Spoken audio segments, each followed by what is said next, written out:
This program was produced by the Aotearoa Media Collective for RNZ and TVNZ, made with the support of Te Māngai Pāho and the New Zealand On Air Public Interest Journalism Fund.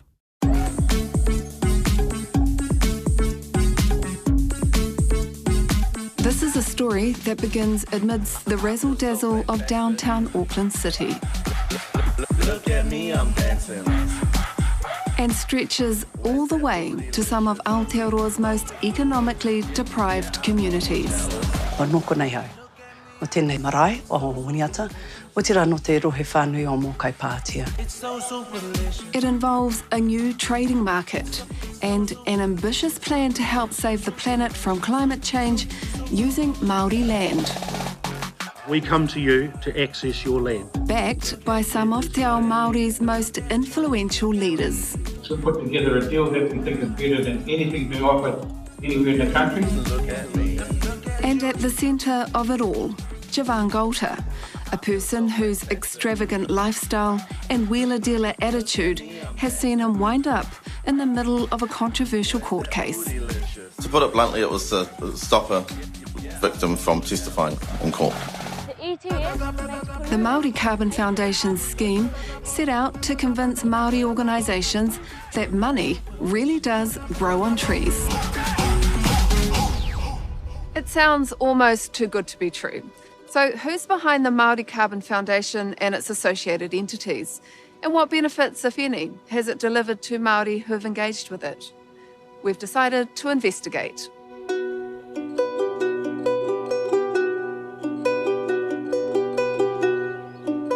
In the northwestern Ruahine Ranges, in a place called Māori Pāho, lies 5,000 hectares of whenua Māori, Aorangi Awarua. Aorangi is our maunga, and it's a flat-top maunga. I roto e te o ngā kōrero ka mea I te wā I hia ake Māui te ika nei. When he pulled the line taut, it cut the top of the mountain, and that's why it's a flat-top maunga. There's lots and lots of kōrero on that whenua, old kōrero. And for us, a lot of the kōrero too goes to pre-waka. So here we papatupu, that we're born out of the land. That's what our kōrero is. Here we papatupu, mātou. Here we patupaerehe. Here we take. Yeah.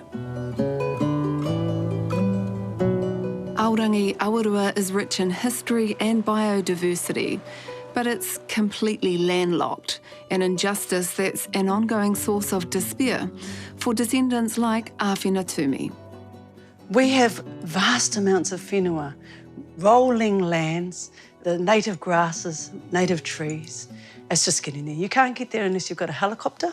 Why is that?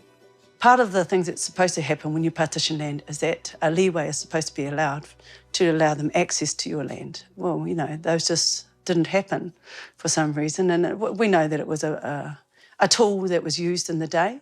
And if you can landlock Māori land, that quite often Māori would give up their land in the end because they can't access it. So this is Winiata Te Whāro and his wife, Pēti Mokopuna Hamilton. They're looking quite elderly there, so it would have been probably 1860s maybe when these are done. The story of land alienation here began with Āwhina's great-great-grandfather Winiata Te Whāro. Winiata refused to relinquish his lands in Pokopoko, an act for which he was arrested and evicted alongside his wife and children. He did ask to go and retrieve his dead, like his children that they'd already buried there, and some of the other graves of the people of Ngāti Pou Wharekura and Ngāti Paki, but they said no. And they burnt the houses, the community, the church, the barn with all the wool and everything in it. Took his 11,000 sheep, and he never retrieved anything. He wasn't allowed to go back. He was more or less outlawed from his own land. Winiata fought through the courts to hold on to his lands, including Aorangi Awarua. But as time passed, They became landlocked by neighbouring farms, shutting out generations of āwhina's whānau from their whenua. I know without a doubt that my grandparents, my grandmothers, never ever went onto their land. It was just February until I was able to take my father for a helicopter flight onto his land. Because he said during one of the tribunals, you know, I've never stood on my land. I just thought, well, that's tragic. How can you be 79 and never go on your land? I own so much of it. So I ended up, I thought, well, that can be a Christmas present, because what else do you buy for 80-year-olds and 81-year-olds? They've got everything, except for the opportunity to stand on your land. Why does this bring up such strong emotions for you? Oh, just because it's the first time, 81 years old, and it's your first time ever being on the land, and you've never sold. He's always said to us, you never, ever sell land, never. And somebody said to him, why didn't you sell it if you don't know where it is? And he goes, it's all I've got left to my grandparents and my great-grandparents. When I go there, I know I stood where they stood. That's all I have. That whenua might be all āwhina's father has, but as it turns out, it was exactly what the Māori Carbon Foundation was looking for. The Māori Carbon Foundation wanted to get into carbon farming. It's a new industry created by the ETS, or the Emissions Trading Scheme. Basically, carbon farming is planting permanent trees to absorb carbon dioxide. Those forests are then registered and they generate carbon credits or units. And those credits are then on-sold to polluters to offset their greenhouse gas emissions. But carbon farming requires land, and the Māori Carbon Foundation had whenua Māori in its sights. So just who is the Māori Carbon Foundation? Well, this video, posted on Vimeo in 2018, features a number of its people. They're celebrating the birthday of their mutual friend and the Māori Carbon Foundation's Managing Director, Javan Gter. There's Honi Harawira, Sir Mark Solomon, Maru Niho Niho, and Donna Awatiri Huata among the movers and shakers. Javan, I think, is an interesting person in a nation that values and really appreciates humility. He is almost a refreshing counterpoint to that. He is very self-assured. He is very cocky, very confident. Haimona Gray is a public relations consultant. He first met Gter in 2011 at Parliament, when Gter worked for Honi Harawira's mana Pāti. In 2019, Gray researched Gter's career for a profile piece about his relationship with Destiny Church. Does Javan Gter have a background or expertise in carbon farming? Absolutely not. From what I found in research, Javan dropped out of high school as a 14 or 15-year-old. Javan has spent the remaining decades in various politics, or loosely described as PR roles. Almost none of these within the environmental or forestry spaces. He very much appears to have latched on to an industry that was a bit unknown during a time, and has tried to take advantage of that without a real strong understanding of what the mahi is, the mana behind the mahi, and really how businesses should grow and should develop. Gter, who's often mistaken for being Māori, is no stranger to controversy. In 2019, he proposed the return of the death penalty whilst working as a campaign manager for Hannah Tamaki's Coalition New Zealand Party. That same year, Gter's PR company was put into liquidation over an unpaid debt of $4,500. In 2020, a complaint was laid with police over a Facebook tirade about presenter Kanoa Lloyd. And earlier this year, it was revealed he'd accepted $56,000 from now convicted sex offender James Wallace to encourage one of his victims to withdraw their complaint. To put it bluntly, it was to stop a victim from testifying in court and how I might go about doing that. And so you were considering extorting Mr. were you? Yes. Ultimately, Gter avoided prosecution for his part in Wallace's crimes, instead being offered immunity for his testimony. But Gray says the saga demonstrates how Gter operates. There's a lot of incredibly sad elements of the James Wallace case. The crimes are horrible. The fact that so many people stood by and did nothing is unconscionable. So I think Javan is incredibly lucky that he avoided prosecution, but knowing how Javan works and knowing that the end client is always himself, I am not surprised that he cut a deal. And back in 2018, the Māori Carbon Foundation was keen to cut more deals. MCF's plan was to access marginal Māori land for planting, using Gter's influential network of associates. The company's office records show that in May 2018, Gter incorporated the Māori Carbon Fund, of which he is the sole shareholder and director. 2 months later, on July 11, the Māori Carbon Foundation was incorporated. Its managing director is Javan Gter, and its directors are Hone Harawira, Sir Mark Solomon, and Maru Niho Niho. Its ceased directors are former National Party President Michelle Bogue and former National Cabinet Minister Murray McCully, who both resigned in 2020. The sole shareholder of all of these entities is the Māori Carbon Trustee Limited, which was also incorporated on July 11, 2018. We'll talk more about the Māori Carbon Trustee Limited later. A month after being incorporated, the Māori Carbon Foundation set out on a roadshow around the regions, encouraging Māori landholders to go into partnership. But here is a way that we can get wealth into rural communities. And I, for one, really, I'm looking forward to that. Hallelujah, our time has come. The tour was captured in this marketing video and led by Hone Harawira and Sir Mark Solomon. We come to you to access your land. There is no lien or any financial liability on your land. There is no costs to you if you work with us. So we will work with you to design the forest. We will plant the forest and pay for the planting. We will pay for the insurance. We will pay for the management of the forest over 30 years. At the end of 30 years, we do walk off and you are left the sole owner of the forest. In September 2018, the Māori Carbon Foundation was hosted at Parliament by the then Minister for Forestry and Regional Economic Development, Shane Jones.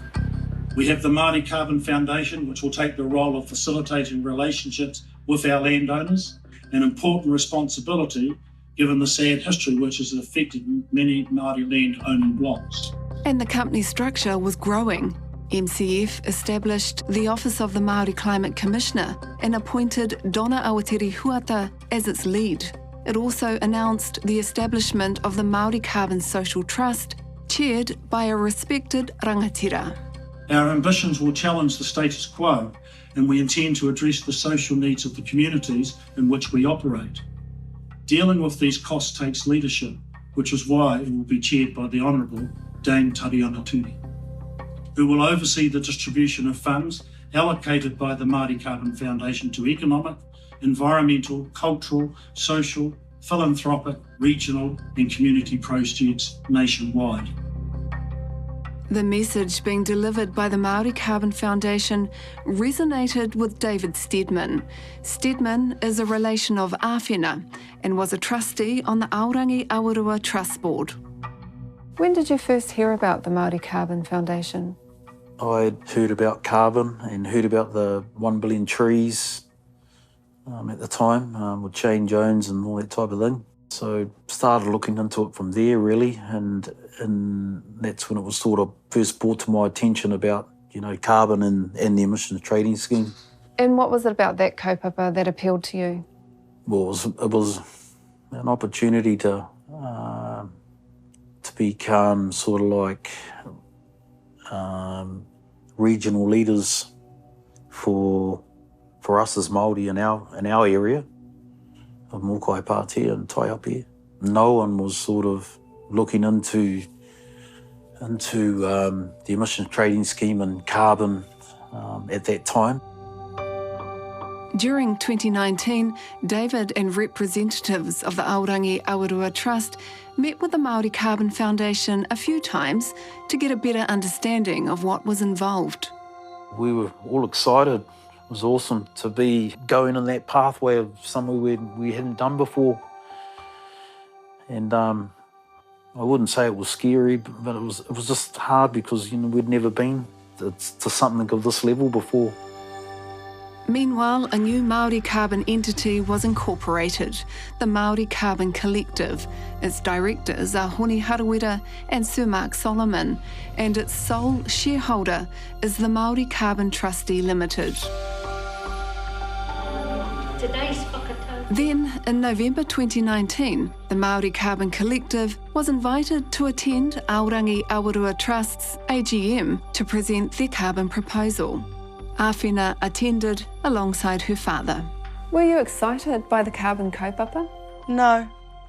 I actually hate the whole idea of it, and to be honest. Why do you hate it? Because I think that those who are polluting need to face up and do something about what they're doing and to clean their act up, not rely on people planting trees in another part of the world to buy your way out of the pollution hell that you're creating.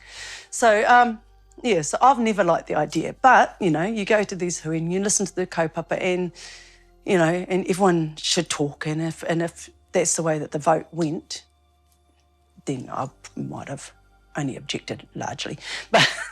And who was there from the Māori Carbon Foundation? There was Mark Solomon, or Sir Mark Solomon, Hone Harawira, and a young fellow, Javan? Javan, yeah, who I didn't know. Like the other two I've seen at different kaupapa, spoken to briefly, always found them to be very, you know, they know what they're at, they know what they're on, and staunch for their people and kaupapa. And is that how they would have been seen by the other whānau at the hui? I'd say so, yes. A lot of them knew the names or the faces, seen them on TV. And yeah, so you know, they're people with big names.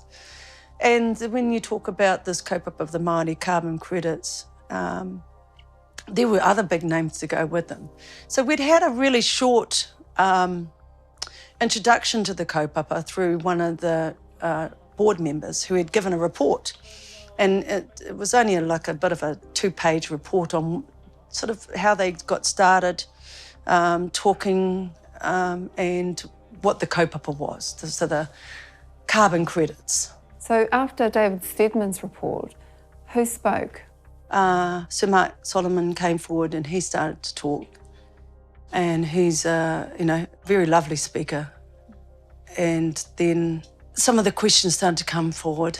Now, what I find is, when you go to the land trust huis, if you've ever been to land trust huis, it's mainly our kaumātua there, because they're the ones that still feel the most affiliated to the whenua. They feel that land. They may have walked it in their time and all that sort of stuff. What they don't do is they tend not to put their hand up and say, "I'm sorry, I didn't hear that." Unless you've got one or two aunties that will, and the rest of them won't. And they won't ask questions because they don't want to feel stupid. They don't want people to think that they're silly because they asked a question and they don't know if the question is something they should have known. So I'm that kid that asks the questions all the time. The proposition being put to the hui was that the Māori Carbon Collective would use Aorangi Awarua's lands to plant and manage a forest of exotic trees to generate carbon credits for a term of 30 years. After expenses, the net loss or profits would be shared equally between the two organisations. and they wanted to sign them up ASAP. While the Trust had provided a short paper for shareholders, Āwhina says MCC came empty-handed. So what did you ask? My very first question, which seemed like an obvious one, was, well, where's the prospectus? Where's your pamphlets? Where's some information for us? And there wasn't any. They hadn't brought any handouts. You could probably be forgiven for that, but I was like, oh.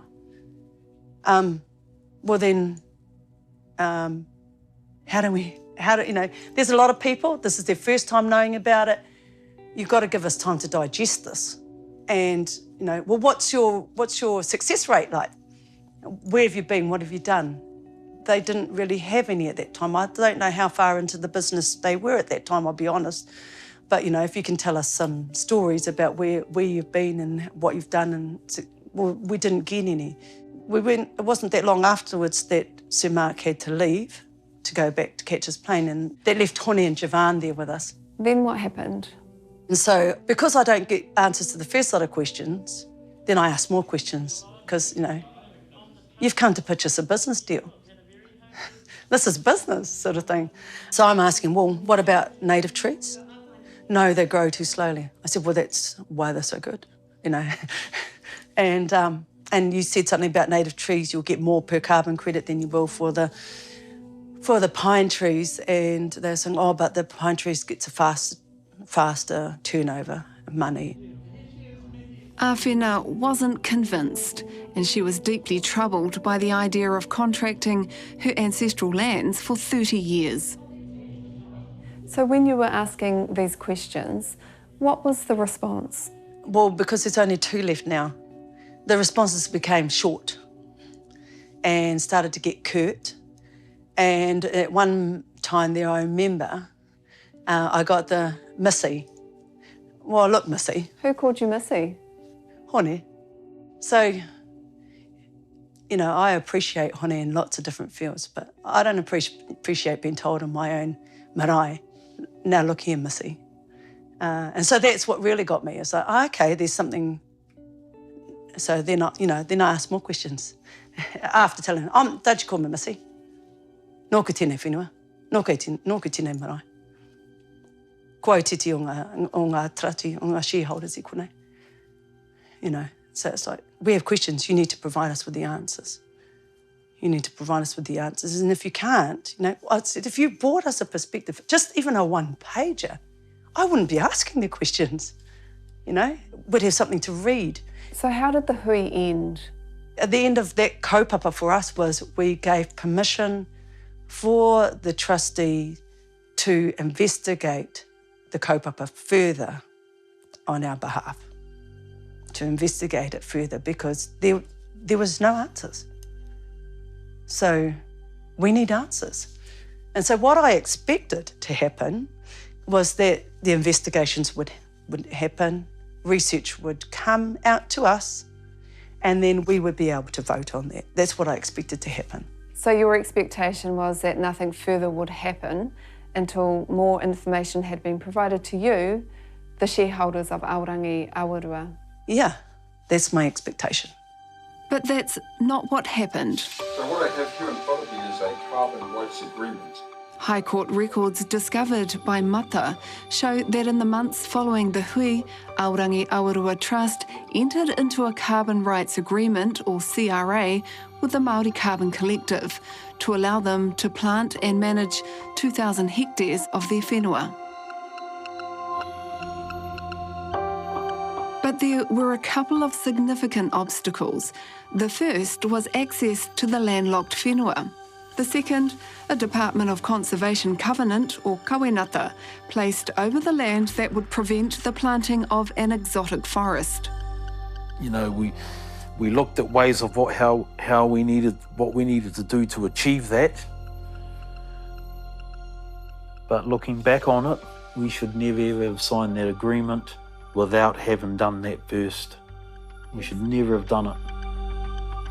Aorangi Awarua Trust already owned 13,500 carbon credits because their existing native forest had been registered under the ETS.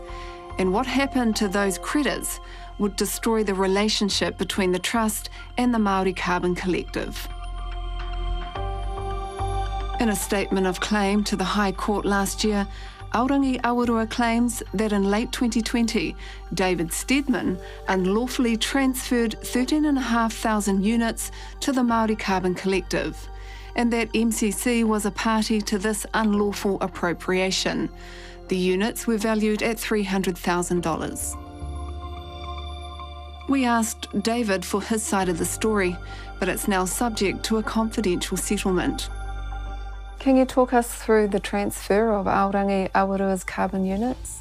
No, I'm not going to talk about those, unfortunately. Okay. I'm not going to talk about those.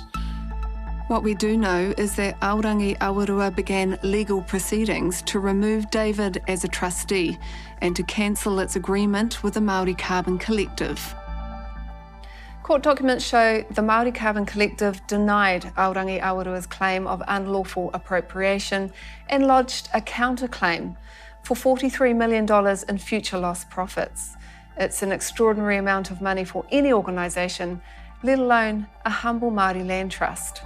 We reached out to the chair of Aorangi Awarua, Lewis Winiata, for an interview, but he declined because the Trust had reached a confidential, out-of-court settlement with the Māori Carbon Collective. That first time that we got out, that was on the Aorangi Awarua block, and that's this one here. It was really incredible. Because of COVID, Aorangi Awarua Trust hasn't held its biannual AGM since the one Āwhina attended with her dad in 2019. She and the shareholders of Aorangi Awarua haven't been formally briefed yet about what went down with MCC and the resulting court case. So we're meeting up with her to fill her in on what we've discovered. Last time we met, you shared an expectation with us that there would be no engagement with the Māori Carbon Collective until the hui had some answers to your questions. Was that correct? Yes. Yes. And since then, we're meeting again now months after the first time that we met.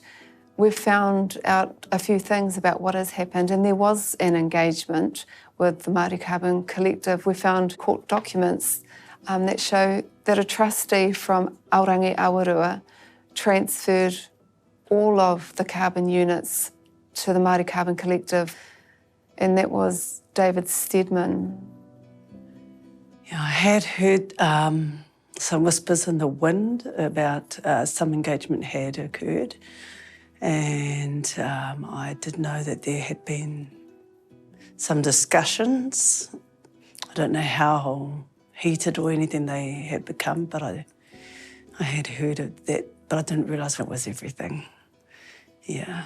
So on the documents we can see that when that happened, Aorangi Awarua Trust moved to secure the carbon units, and the case ended up in the Māori Land Court and then into the High Court. And Aorangi Awarua was countersued by the Māori Carbon Collective for the sum of $43 million. $43 million? For potential lost profits. Well, that just shows the calibre of the people, I suppose, in that collective, willing to countersue people that they know have nothing.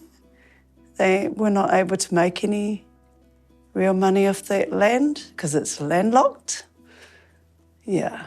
So without a single tree being planted, the Trust Board of Aorangi Awarua settled outside of court. Yeah, well, I hear interesting people. You know, these are people that we're all supposed to be looking up to and that are considered leaders within our Māori community, and that's the way they do others.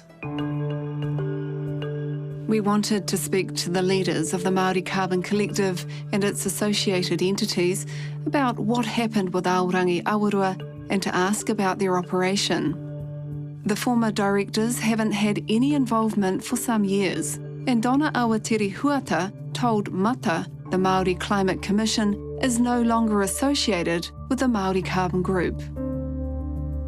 We've also sent requests to Sir Mark Solomon, Hone Haruera and Maru Neho Neho. They've all declined. Instead, they've referred us to Managing Director Javan Gter. Nowadays, Gter's social media pages show him travelling to exotic locations, diving and spending time with friends. Since April this year, we've made repeated attempts to meet with and interview Javan Gter, but to no avail. He's been busy on the campaign trail with his friend Shane Jones, so we attempted to catch up with him. But on the day we travelled to Kerikeri, there was no sign of Javan. And remember the Māori Carbon Trustee Limited we mentioned earlier? It's the sole shareholder of the Māori Carbon Foundation and the Māori Carbon Collective. According to Company Office records, the sole shareholder and director of the Māori Carbon Trustee Limited is a lawyer.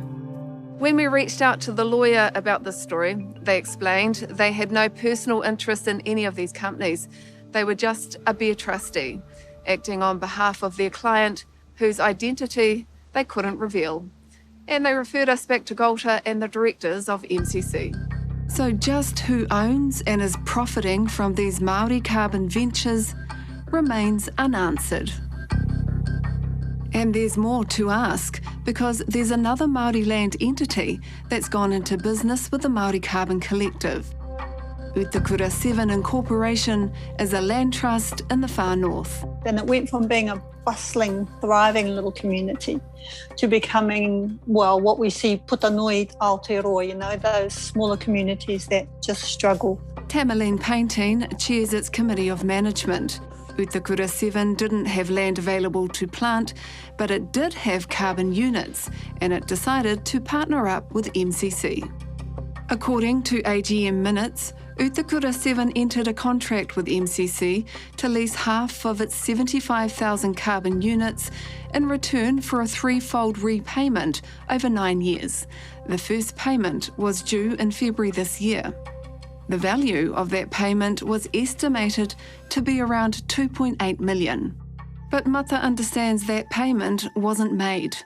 So we contacted the chair of Utakura 7 to inquire. This is her response. As trustees of Utakura 7 Incorporation, we uphold our fiduciary responsibilities with a commitment to strict adherence to contract terms, confidentiality and non-disclosure to external parties. I can disclose that despite the numerous challenges posed by the ETS environment, Utakura 7 and MCC have remained steadfast in prioritising a good outcome for Utakura 7, and we're comfortable with our present situation. We followed up again to confirm whether or not the payment had been honoured, but Painting didn't respond. In the meantime, the Māori Carbon Collective has forged ahead. It's set up new carbon companies with new partners. Not Māori landowners, but successful businessmen. Together, they've purchased vast land blocks to convert into carbon farms, one in the South Island and the other near Tokomaru Bay on the east coast. But not everyone is happy about it. No one that I know of, apart from pine investors, thinks that planting more pines in Tairāwhiti is a great idea. The Māori Carbon Trustee owns 20% of Hori Hori Station, which was purchased last year for $13 million. The 1,600 hectare sheep and beef block is in the process of being converted into a permanent exotic forest. Environmentalist and land use expert Manu Kari lives down the road. There's a lot of opposition to planting more pine, given that we've seen whole plantations collapse. The soil and the geology is not great for shallow rooting trees like pine. So not only is there a slash from the forestry production blocks, but whole trees just falling out of the soil and moving their way down into waterways and out into the oceans. Yes, you can see here the floodwaters came down and a lot of the pine is collected along the banks of the river, and it's what we're really worried about with the new plantings that are going in of pine plantations, that we're just going to get more of these whole forests collapse and make their way down the Awa. It's not just flooding that's the problem, is it? One of the other big concerns is the fire risk. We've got 3 years of drought forecasts for the region and for the country. And we've seen what's happened in Europe, in Greece and Spain, and more recently Maui with wildfires. And so there's just monoculture trees that are highly flammable, not a good idea in a drought. So yeah, real concerns not only around the flooding and the damage that they did to bridges and roads and farms and orchards, but the risk of fire is real, and we feel very underprepared in the region to deal with large-scale fires like we've seen overseas. And by all reports, it looks like we could be heading for some significant drought, and the weather extremes are just going to become more severe moving into the future. Earlier this year, Hori Hori Station made headlines when Newsroom reported locals were concerned by the state of the whenua after it was sprayed in preparation for planting exotics. It was a defoliant that took off everything, so it went right down to the dirt. So you can imagine 1,600 hectares of dirt on steep land. And then we had Cyclone Hale and then Cyclone Gabrielle. So it wasn't great timing. There was a lot of erosion, and it looks like there's a big slip on the block now that's half a kilometre long, a few hundred metres wide, and there's a lot of whenua that's going into the awa there. What's your advice for Māori organisations considering getting involved with carbon farming? I think Māori groups that are looking at getting into carbon farming should think very carefully about the options. I think if we're going to get anything from carbon farming, we should be focused on those indigenous species and ask very hard questions of those suggesting that we can transition these pine plantations into diverse indigenous ngahere. So the process is very unproven. There's very little science on how to do that yet. And the contexts are all different, depends on the geology, on the climate and all sorts. So those that are investing early will take the money often from these carbon farms. They'll say, oh, we'll take it for the first 15 or 25 years and then you can have it after that. Those early years are when it's making its most money, and then you risk being left with these old pines that aren't sequestering much carbon and are very difficult to get rid of. And that's a lot of cost, and there's a liability then on the landowners where those trees have been. So just be very careful and look at the details very closely before signing up, I'd say. What's your message to the Māori Carbon Collective? I think my message to the Māori Carbon Collective would be to really understand the communities that you're working in. I understand people like Mark Solomon, who I've got a lot of respect for, didn't even know where Hori Hori Station is, and ones like Hone Harawera, done a lot of good things, but I just can't see the value in this particular operation. And I think calling it Māori Carbon Collective might be a nice brand and make people feel warm and fuzzy about it, but the mana behind it I'm not sure about yet. Over the last 7 months, we've tried to find out what happened between MCC, Aorangi Awarua and Utakura 7. We also wanted to understand where these carbon ventures are heading. During that time, we made repeated requests to try and speak to Javan Gter and the directors of MCF and MCC, even sending a list of questions to try and get answers.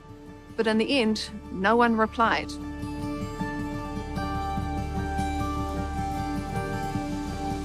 For David Steadman, his dealings with MCC saw him wind up in an expensive legal battle and cost him his prized board role with Aorangi Awarua. Nowadays, he's back in the shearing sheds. I made decisions and I have to live with them. And like I said, I've accepted that. I've accepted those things. You're not just the land trust, you're whanaunga. Did it divide you? Yeah, it divided us all. That's what happened. But I'll tell you what, none of those organisations, my whānau in the trust and MCC, none of them will have to feel like I feel. My wife and I, my kids, we suffered heaps over that, and we still are. Awhina says despite what's happened, like their tupuna winiata te whāroa before them, The people of Aorangi Awarua will endure. But she has a message for the Māori Carbon Collective. Ko te mahi huna, kei te kite atu, te momo te tangata. Unfortunately, it takes a big person to say they did something wrong and they're willing to make up for it. I think they could still do that. I'd like to think they could. Well, I'd like to think they would. I know they could. I'm hoping they will. What is the overall lesson in this story? Kia atu patoia ho mai, if it looks too good, it probably is too good. Kia mau ki te whenua. Money's not everything, but land is.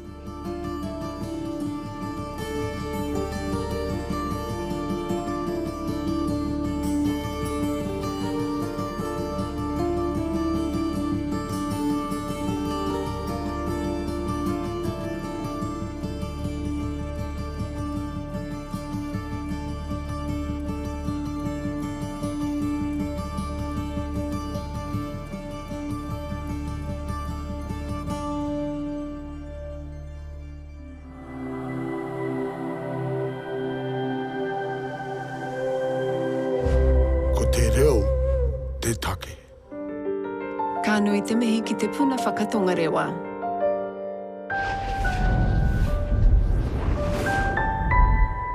For more Mata content, head over to onenews.co.nz/mata and TVNZ+.